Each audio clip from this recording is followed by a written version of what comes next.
This is Kenya, home to 40 million people, some very wealthy, but most of them struggling from one month to the next.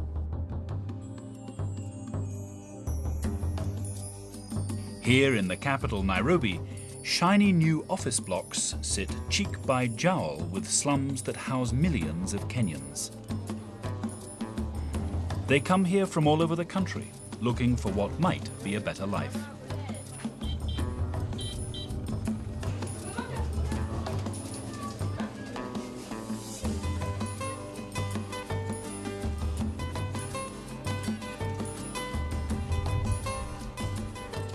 Daphrose is 14 years old, and here is where she lives, a single room about 12 feet square with a shared toilet down the street. Daphrose was destined for a life of grinding poverty until it became clear to her mother that there was something different about her.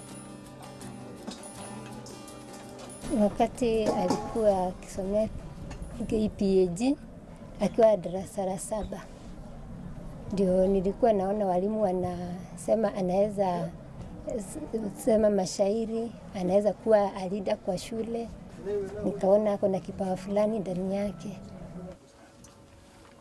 Kujaribu kusomea mahali kama hapa penye watu hawasomi, chenye wanafikiria ni kupata kazi, kama ni vijana ni kazi ya mjengo, kama ni wasichana ni kazi ya nyumba.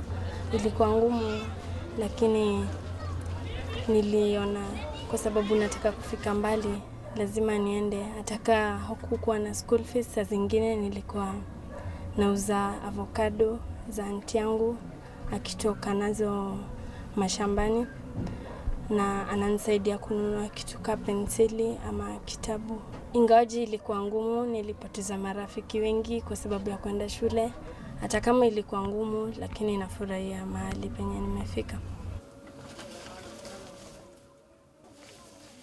Wakati niliona anaweza endelea sana, sikuwa naona kama mimi sina uwezo wa kumpeleka secondary school, juu wakati ndio nilikuwa nafanya kazi ya kufulia watu manguo ndio tupate riziki yetu.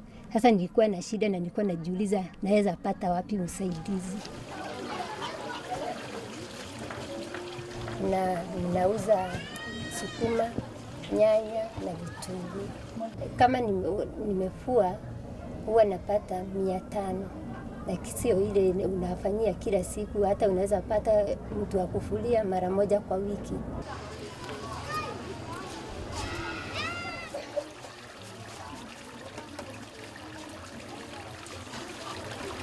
Nyumba tunazoishi ama zile ziko hapa karibu, kuna ile hata ya 3,000 yenye iko na maji, iko na choo, iko na bafu, iko na stima. Lakini kwa hii yenye saa hii mimi niko ni 1,500.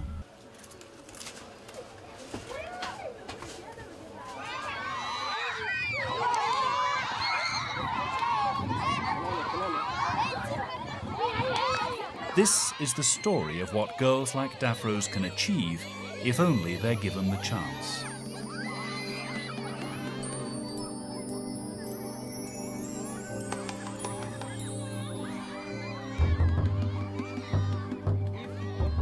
In Kenya, 1 million children like Daphrose go into primary school every year, but fewer than half make it to secondary school because their parents simply can't afford it. No, because you are not born with a disease. Education in Kenya is a challenge because it is not free. Although the government says that there is free primary education, there are still some challenges because public primary schools do not even have a library, so the children do not have access to books. A typical primary school, especially in the rural area, may be stone buildings with the iron sheet roof, but with no windows, and the desks are broken down in most cases, and children have to sit one desk, 3 students. The children don't have toilet facilities. What they have are called pit latrines. They are very unhygienic. And for girls especially, it is very difficult, especially when they get to puberty and they need to use the sanitary towels, which they may not have access to. So in most cases, you find girls missing 4 to 5 days of school every month because of that. Education is the one which can protect you in your life. Have you understood? Girls have more responsibilities than boys. At home, the girls will be in charge of doing the household chores, and they will also be involved in looking after the young children. In most homesteads, they will have to fetch water several kilometers away from home. So in most cases, the girls' education is always sacrificed. Then again, quite a number of families prefer educating boys because they think that the boys will look after the parents once they are through with their education, compared to girls who will get married. Precious Sisters is an organization that is giving bright girls a chance. These are bright girls who come from poor families, who have gone through education mostly in the public schools, and who would not be able to proceed to secondary schools without support.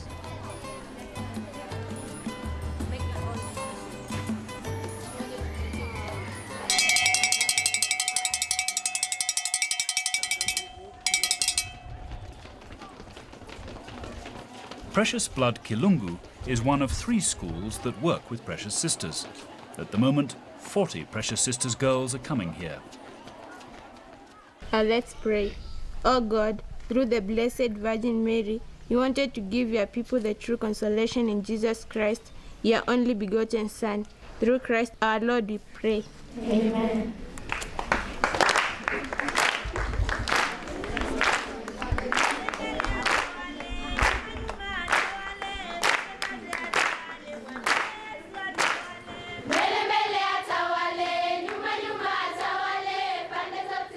This school is about 55 years old. We are in Makueni County, Kirungu district. We admit relatively girls who are above average. We would say about 75% comes from Makueni. So when it comes to fees payment, they have got issues. And the background of the parent is not that, most of them are not working. A company like the Standard Group. For a girl to come from one, a good number of them will sell a cow, maybe the only cow they have. Some have gone to an extent of selling a piece of their land. It's quite important for girls to have this education because if they don't, one, they end up being employed as house help. And the money they get is not even enough to buy their basic needs because they get about 2,000, 3,000, which is very little. And then they're expected to cater for their family. If they're not going to get that, then they'll be employed like cashier workers, where you wake up in the morning, go looking for a job, go looking for some employment in the farms. And these farms are very small. Alternatively, sorry to say, if they don't get this education, they might end up becoming prostitutes just to survive. And that's why you find in these areas, there are so many girls who are not married, but they have got children. And they will claim the children don't have fathers because they might not even know who the father is. Or this one will be appropriately advertised using the best. Precious Blood is the school that Daphrose is now attending, thanks to support from Precious Sisters. It is either Precious Sisters has been sponsoring me since I came in Form 1. It has been providing me with school fees, so I'm in school throughout the term. What if you take a photo? I like the school, and what's good about it is that it opens more leadership opportunities to us since we have many clubs and movements from where you can campaign to be the chairlady, the secretary, or other seats or positions that are within the club.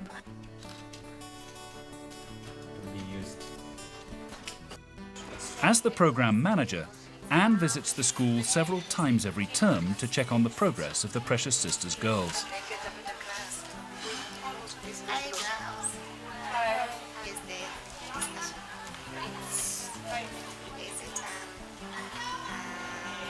She visits us in school. She comes to see our performance and how we're doing in the school, like the discipline, whether we're disciplined or not. And if we are facing any problem that we can share with her, that she can help, she counsels us on the subject that we can take that can help us more. She's a mentor in the way she handles these girls. She's a mother to these girls. She sees them as her own children, and she takes time. And I don't even think we as teachers, we take the time she takes, because what she is doing, we are not able as teachers to reach where she is reaching with these girls. The girls we have here come from different backgrounds. We have some from rich families, we have others from middle-class families, and well, others are from very poor families.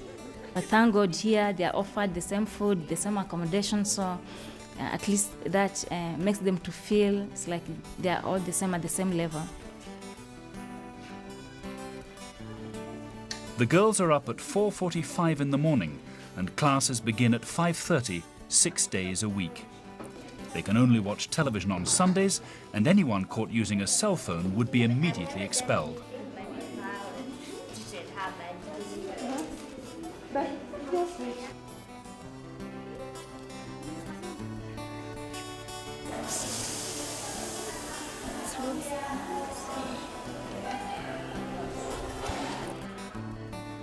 The teachers themselves are extremely committed.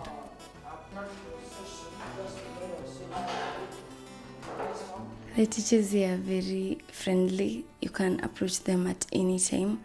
And also they organize for experiments, even if it's through the internet, that they make some projects even in the school where we can learn more about our careers. And they invite their friends who they think we can even like do the careers they are doing.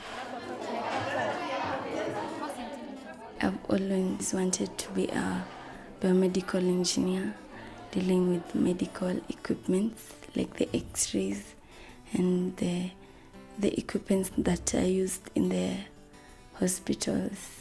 And that has always been my dream career that I want to pursue.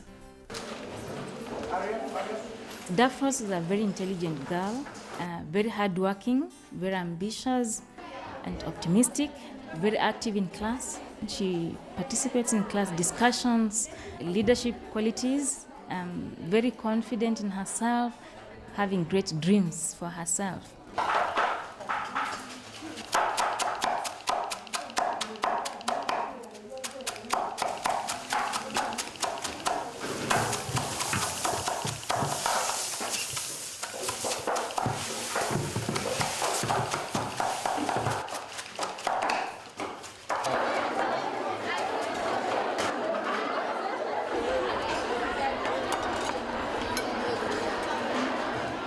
Although the school is Catholic, girls come here from many different religious backgrounds. We admit students of all faiths because the Education Act says there should be freedom of worship. So we don't convert students and do not insist on them becoming Catholics. We give them the freedom to worship.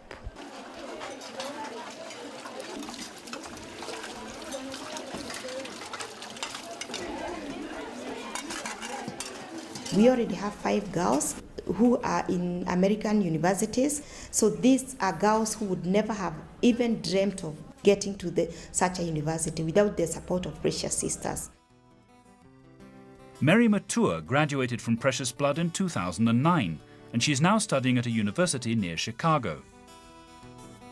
Being here made me to be who I am, because it's where I actually just learned that I could make to the university and worked really hard over here till I graduated in 2009.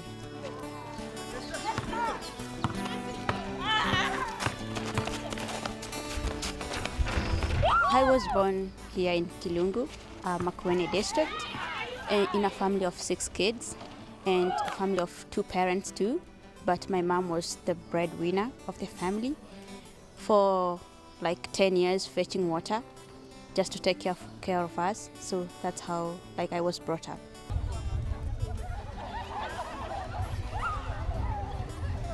Precious Sisters, they have given me a new perspective of life. After meeting them, they really showed me that I could make it. And if I didn't come in contact with Precious Sisters, I don't want to imagine where my life would be today. They have been with me every single step of my life, And if they didn't come in my life that time, I think I would not have finished school at all.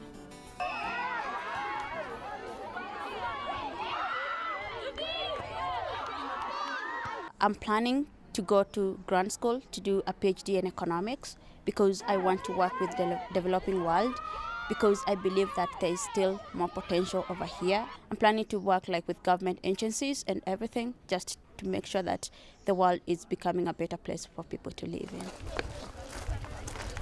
Formal education is just one part of the work of Precious Sisters.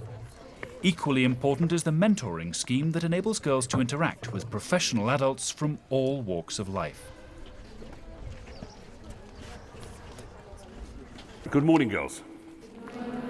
In this mentoring program that we run all the time that you're in secondary school, we concentrate on 3 messages: ambition, belief, and commitment. Because I think that all of you want to lead happy and successful lives. And one of the things that is going to help you to achieve those great objectives is that you believe in yourself. Teachers will teach you lessons, your parents will encourage you and push you, your mentors will try and help you. But until the actual driving force comes from inside you, until you believe you can make it, until you believe in yourself, you won't get as far as you are possibly able to get. Each one of you is a phenomenal woman. You need to believe that. You have a unique set of talents. Focus on them. Focus on what you can do. Poor me doesn't work. Through the mentoring process, we look for role models, most of whom are women who have succeeded, and women who are willing to give back to the girls through mentoring them, and have a listening ear so that they know that somebody somewhere cares for them and understands them and is willing to support them. We mentor the girls by bringing them together 3 times a year, 1 weekend at the beginning of every term, and they talk to the girls get an opportunity to talk to them, and the mentors take notes of the issues that the girls are dealing with, and when I see the girls in school, I pick up from where the mentors have left off through the notes the mentors have taken. Why have you chosen textile as a degree course that you'd like to do? What is it how do you see it fitting into your long-term career? It started like this during Christmas. My mom came that day. She told me these times are hard, you see. So you just know there is no clothes for Christmas. I was like, oh my God. I think it's important to mentor these girls because success is just not about your academic qualifications. It's also about the soft skills, your attitude to life, self-belief, the ambition that you have, the commitment you have. And these girls have the academic side of it managed, but not the other side. And that's where we come in. Even if you're going to do extra sums every day, you make sure that you're doing those ones that are pertaining to those formulas, such that you don't forget. Because the more you do it, you'll forget. Yeah. The first thing that the girls strongly get is that they're like everybody else, and that's the message that we want to give them. They're like everybody else, and they've got the same shot at success that everybody else has. Now tell me, do you guys have responsibilities in your homes? So effective is the mentoring that girls continue to come here even after they've left school and are awaiting their exam results. The mentors help us. It's like it makes us see that there are people who really care, who are willing to listen to us. So it motivates us to continue with whatever we are doing, which is right, and in the end we'll be successful. And believing in yourself, how did that make you feel about yourself? The process of mentoring, what they have been going through, it has helped girls to open up, to realize that they are not the only ones. And even those people who have succeeded in life, they had problems, but were able to overcome the problems. So this helps them even when they come back to work even harder and to be able to share out. And we have seen some girls even brighten up after the mentoring program.